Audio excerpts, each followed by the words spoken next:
حافظ در هر بیتی یه فضایی رو باز میکنه، یه افقی رو میگشاید. خالص کائنات رو بیان کرد و حالا میاد رو کائنات و قافله عمر گذره. قافله، خصلت قافله چیه؟ قافله چی میگن؟ قافله میره گذر میکنه، سفر میکنه. قافله در عبور، اصلا قفله یعنی عبور، یعنی حرکت، یعنی مسافرت. قافله یعنی داره عبور میکنه و عمر یه قافله است، با خودش همه چیزم همراه عمر یعنی همه وجود آدم، همه. مولوی هم میگه از عدم ها سوی هستی ها روان هست یا رب، کاروان در کاروان در کاروان عبوره، اصلا عالم عبوره و ما هم که جزئی عالمیم در عبوریم. عمر ما هم بخشی از این زمانه دیگه، عمر ما که خارج از زمان نی، اصلا زمان در عبوره. دنیا دارالمفر.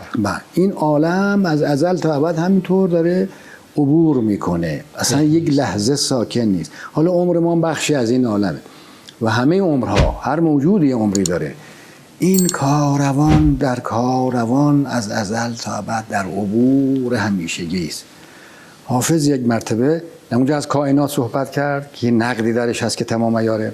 حالا میگه این کاروان عالم هستی همه کائنات در عبور هم و آن چنان عبوری، چه عبوری. اون بیت مثل که گردشون به هوای دیار ما نرسید. الله اکبر. میگه اون چنان رفتند که گردی ازشون باقی نمونده، یعنی اصلا کائنات اون چنان معدوم میشن، اون چنان میروند که گردشون هم باقی نمونه.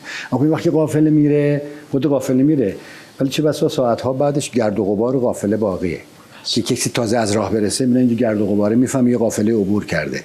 از این گرد و غبار میفهمه که یه قافله عبور کرده، یا خود قافله میبینه یا بعد ساعتها بعدش گرد و غبارشو میبینه. میگه این قافله کائنات و این زمان گذره اون چنان گذر کرده که حتی دیگه گردش هم باقی نمونده، گردش هم به دیار ما نرسید.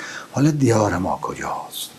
اون دیاری که این گردش بهش نمیرسه، اون دیار خلوص نبوت، اون دیاری که ما درش هستیم دیگه. ما این گرد اینا رو هم، یعنی اصلا اون چنون رفیعه که گرد اینا رو هم، اینا رفت، اصلا کائنات معدوم میشه. کائنات بنا نیست که بمونه، که قافله که موندنی نیست، عبور همیشگی و رفتن در نیستیست. اما ما یه دیاری داریم که گرد اونو به دیار ما نمیرسه. این فضا هم خیامی، هم یه معنی عجیبی رو داره میگه و مقام انسان رو داره میگه که انسان جرچه و انسان میتونه در دیاری باشه که گرد این قافله هم بهش نرسه. حالا اونجا کجاست؟ سبحان الله. حافظ چه فضاهایی رو ترسیم میکنه با اندیشهش. قدرت اندیشه رو ببین